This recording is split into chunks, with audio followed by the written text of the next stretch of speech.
Assalamualaikum warahmatullahi wabarakatuh. Salam sehat, salam sejahtera, dan tidak lupa bahagia. Salam untuk kita semua. Kemarin kita telah mempelajari mengenai fisika kuantum, yaitu menjelaskan tentang radiasi benda hitam, yaitu menurut Rayleigh-Jeans yang menyatakan bahwa Rayleigh dan Jeans dapat menerangkan grafik intensitas radiasi benda hitam pada panjang gelombang yang besar dan gagal menjelaskan intensitas radiasi pada panjang gelombang yang pendek. Namun sebaliknya, pada penemuan oleh Wilhelm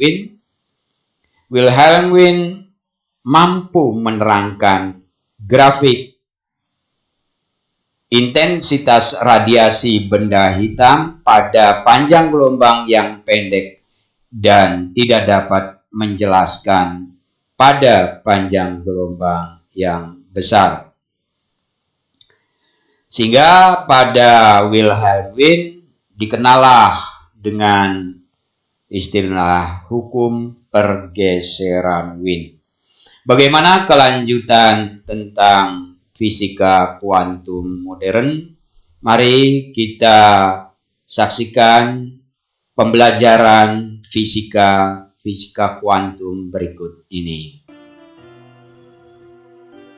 Kita akan mempelajari mengenai fisika kuantum, atau banyak yang mengenalnya dengan fisika modern. Pada fisika kuantum atau fisika modern dimulai dengan penemuan oleh Max Planck, yaitu pada hukum Planck pada tahun 1900.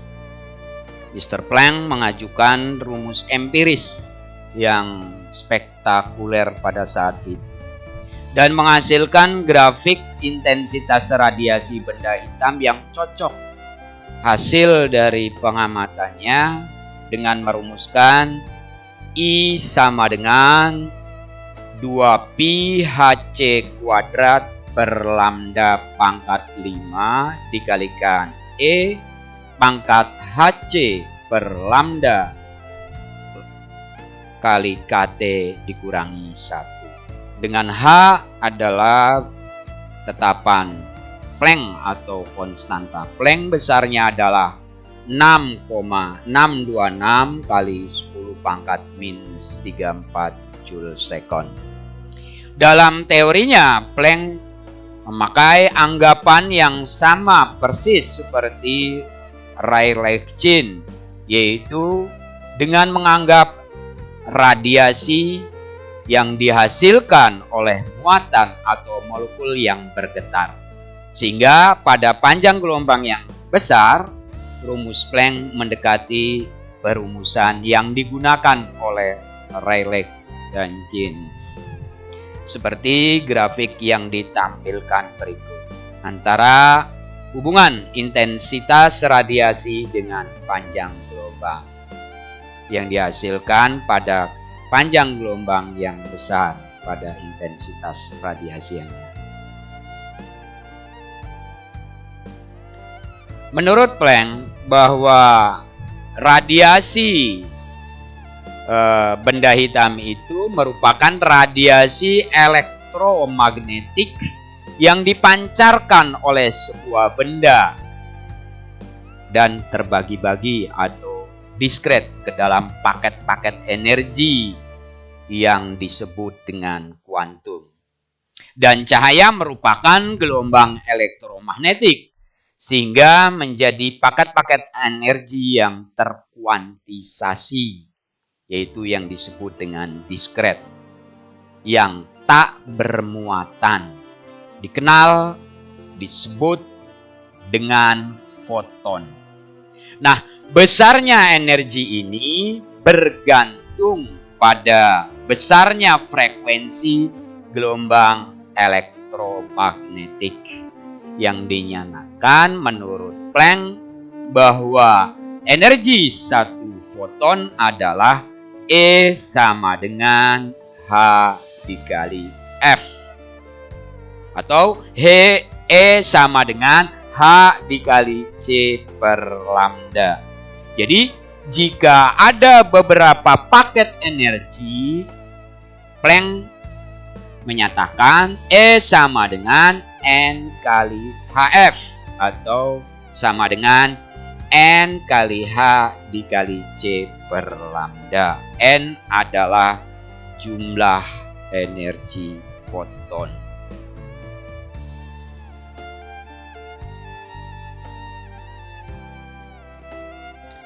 Konsep yang ditawarkan oleh Max Planck tentang fisika kuantum atau fisika modern bahwa menyatakan benda hitam akan mengalami getaran atau osilasi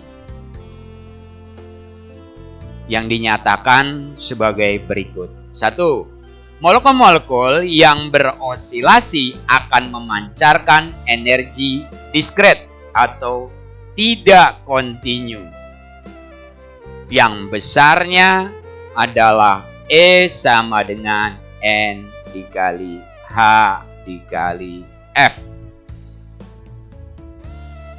N adalah bilangan asli yang disebut dengan bilangan kuantum, dan F disebut frekuensi getaran molekul-molekul.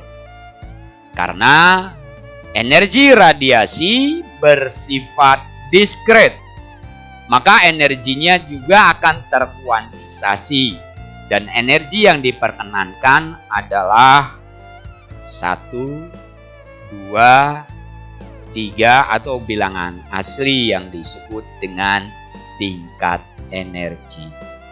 Kemudian Planck juga menyatakan bahwa molekul memancarkan atau menyerap energi dalam satuan-satuan diskret yang dinamakan dengan kuanta atau kuantum atau foton. Nah, tiap foton akan memiliki energi sebesar E sama dengan HF.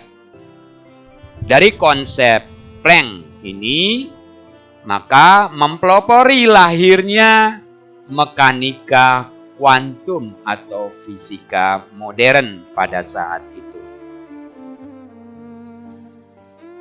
Menurut Planck, tingkat energi yang terkuantisasi itu digambarkan sebagai berikut, yaitu dari mulai awal sampai tingkat energi yang pertama HF, berikutnya HF, dan berikutnya HF. Jadi dari 1, 2, 3, 4 HF sampai dengan tak berhingga.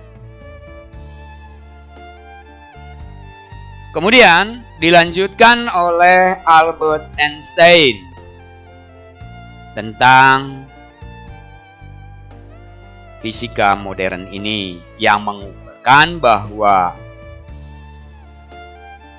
energi cahaya terkuantisasi dalam bentuk bundel-bundel energi atau paket-paket energi yang besarnya adalah E sama dengan HF. Bundel-bundel energi itu dia namakan dengan foton. Jadi sama persis seperti Planck, bahwa foton akan memiliki kelakuan seperti halnya partikel, tidak seperti gelombang. Dengan teori ini, Einstein mampu menjelaskan peristiwa efek fotolistrik dengan percobaannya sebagai berikut. Jika ini terdapat sebuah rangkaian elektronik di mana di dalamnya tabung terdapat katoda, lempeng katoda, dan lempeng anoda. ketika tabung ditempatkan di tempat yang gelap, jarum galvanometer pada ampermeter menunjukkan angka 0. Tetapi ketika sinar monokromatik dengan panjang gelombang tertentu menyinari keping katoda, maka jarum galvanometer akan menyimpang. Arus ini berhubungan dengan terpancarnya elektron dari keping katoda menuju ke keping anoda, sehingga ada lompatan elektron dari katoda ke anoda. Pada percobaan efek fotolistrik ini, Einstein mengemukakan teorinya. Yang pertama adalah tidak semua frekuensi gelombang cahaya dapat menyebabkan efek fotolistrik, walaupun intensitas cahayanya diperbesar. Contoh, dia menggunakan logam natrium. Menurut teori gelombang, semakin besar intensitas cahaya, maka akan semakin besar arus yang mengalir. Tetapi pada percobaannya oleh Einstein, kenyataannya tidak terjadi demikian. Menurut Einstein, cahaya datang berupa paket-paket energi yang besarnya ditentukan oleh E sama dengan HF. Jika mengenai logam, maka elektron menyerap energi ini dan energinya naik sebesar HF. Jika energi ini lebih tinggi dari energi ikat atom terhadap elektron-elektronnya, maka elektron akan terlepas pada frekuensi yang terkecil dari cahaya, yang kita sebut dengan frekuensi ambang atau F0. Sedangkan energi untuk frekuensi ini disebut dengan energi ambang yang besarnya dapat ditentukan dengan N0 sama dengan HF0 yang dinamakan dengan fungsi kerja. Jika elektron mendapatkan energi yang lebih besar dari fungsi kerjanya, maka kelebihan energi ini digunakan untuk menambah energi kinetik untuk melepaskan elektron dari katoda ke anoda. Hubungannya dapat dinyatakan dengan HF sama dengan N0. Ingat, N0 adalah H kali F0 ditambah energi kinetik maksimum, yaitu energi kinetik maksimum untuk melepaskan elektron dari katoda menuju ke anoda. Kemudian yang kedua, teori Einstein menyatakan bahwa energi kinetik maksimum elektron yang terlepas tidak tergantung pada intensitas cahaya, tetapi bergantung pada frekuensi sinar yang datang. Hasil percobaannya, Einstein dengan menggunakan tegangan yang diperkecil pada percobaannya hingga polaritas baterai terbalik, maka beda potensial mencapai nilai kritis atau minus V0 dan arus yang terbaca menunjukkan angka 0. Tidak ada elektron yang keluar dari keping katoda kalau begitu. Potensial ini disebut dengan potensial penghenti. Maka pada penentuan energi kinetiknya adalah E kali V0. Dari hasil percobaannya dibuatlah grafik hubungan antara beda potensial V dengan arus I yang ditunjukkan pada gambar berikut ini. Kemudian teori yang ketiga menurut Einstein menyatakan bahwa berdasarkan teori gelombang, elektron membutuhkan waktu yang cukup lama untuk menyerap energi agar dapat melepaskan dari permukaan logam. Tapi kenyataannya elektron yang dipancarkan dari keping logam terjadi dalam waktu yang sangat singkat. Hanya membutuhkan 10 pangkat minus 9 sekon setelah permukaan disinari. Bahkan pada intensitas yang rendah elektron dapat terlepas. Kemudian teori yang keempat dinyatakan bahwa hasil eksperimen menunjukkan bahwa hubungan antara frekuensi dengan energi kinetik maksimum adalah hubungan linier seperti yang digambarkan Einstein berikut ini. Ini adalah jumlah frekuensi dan energi kinetiknya di sumbu Y. Dari keempat teori yang diberikan oleh Einstein, maka kemampuan Einstein untuk menjelaskan peristiwa fotolistrik untuk memaksa orang menerima pendapat Einstein bahwa cahaya dapat berkelakuan seperti partikel. Apalagi ditambah dengan percobaan Compton yang membuktikan bahwa sungguh cahaya itu dapat berkelakuan sebagai partikel. Dalam perkembangan selanjutnya, fisika kuantum juga diperkuat oleh Mr. Compton. Itu pada tahun 1919. Dan pada tahun 1923, Compton melakukan eksperimen dengan penembakan sinar X yang dikeluarkan dari bahan radioaktif terhadap lempengan yang tipis. Pada percobaan Compton melihat bahwa panjang gelombang foton datang lebih pendek daripada foton yang terhambur. Menurut Compton bahwa foton tersebut dianggap sebagai gelombang elektromagnetik dan juga sebagai bentuk materi. Bentuk materi itulah menjelaskan perubahan panjang gelombang foton karena mengalami momentum. Maka pada saat itu berlakulah hukum kekekalan momentum pada foton.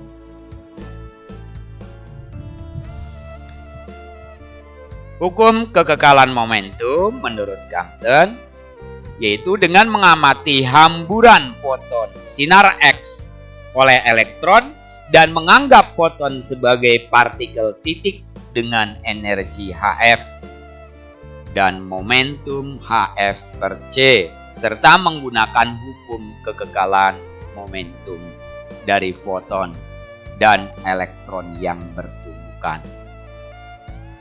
Jika dibandingkan dengan menurut teori gelombang, ketika cahaya atau sinar X datang pada sebuah elektron akan diserap lalu dipancarkan kembali ke frekuensi yang lebih kecil dari frekuensi semula. Frekuensi atau panjang gelombang tergantung pada lamanya elektron disinari. Namun, pada percobaan Compton mencatat bahwa ketika elektron disinari oleh sinar X, maka panjang gelombang foton yang terhambur hanya bergantung pada sudut hamburan theta, sama sekali tidak dipengaruhi oleh lamanya penyinaran. Kemudian oleh foton diajukan sebuah persamaan untuk hukum kekekalan momentum. seperti tampak pada tampilan berikut ini.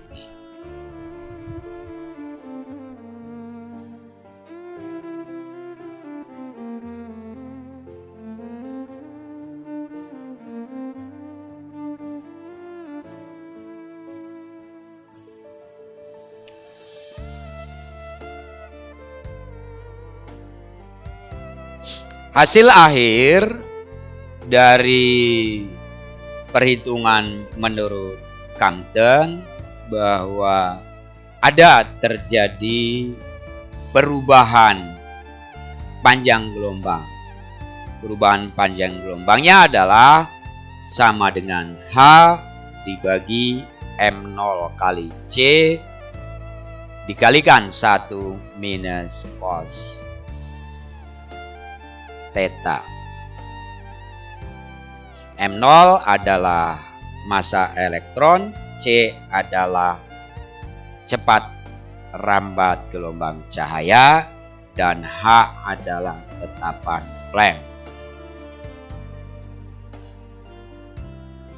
Kemudian dilanjutkan atas pertemuan dari Compton, yaitu diajukan oleh Louis de Broglie, yaitu Louis de Broglie pada tahun 1923 membuat sebuah postulat yang sangat berani bahwa semua materi juga termasuk elektron yang memiliki sifat gelombang.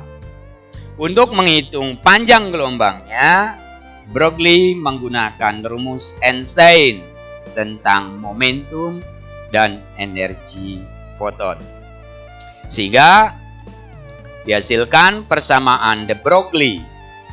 Panjang gelombang lambda sama dengan H dibagi P. H tetapan Planck, P adalah momentum.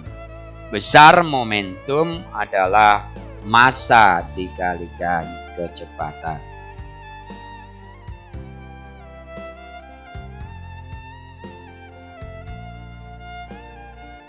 Kemudian dipelajari juga oleh Davison dan L.H. Germer pada 3 tahun kemudian, yang berhasil mengukur panjang gelombang suatu elektron, dan hasilnya tepat sesuai dengan rumus Broglie.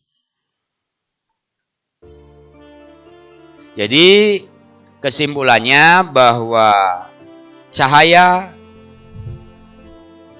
sebagai gelombang elektromagnetik yang berkelakuan seperti juga materi. Penerapan dari fisika kuantum diantaranya, 1, kita dapat mengamati gejala pemanasan global, yaitu bumi dapat diasumsikan sebagai benda hitam. Ketika dipanaskan akan menyerap energi kalor, dan ketika sudah panas akan memancarkan kembali ke luar angkasa. Apabila energi dari sinar inframerah yang dipancarkan ke bumi tidak mampu menembus lapisan atmosfer atau karbon dioksida, akibatnya sinar ini akan terperangkap.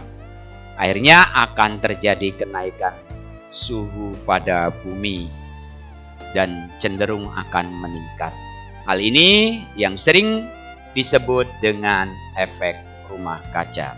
Kemudian kita juga dapat mengukur suhu matahari. Untuk mengukur suhu sebuah bintang atau matahari, para ilmuwan meneliti spektrum cahaya matahari dengan menganalisis menurut frekuensi dan panjang gelombangnya. Alat bantu yang dipergunakan untuk mengamati spektrum matahari atau bintang ini disebut dengan spektroskop. Kemudian juga pemanfaatan dari fisika kuantum, diantaranya juga alat ronsen yang digunakan pada kedokteran. Itulah pembahasan mengenai fisika kuantum. Untuk selanjutnya, latihan-latihan soal dapat kalian kerjakan.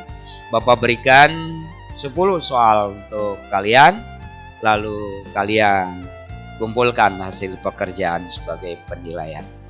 Itu saja dari Bapak. Tidak lupa bahagia dan tetap sehat. Bapak akhiri. Assalamualaikum warahmatullahi wabarakatuh.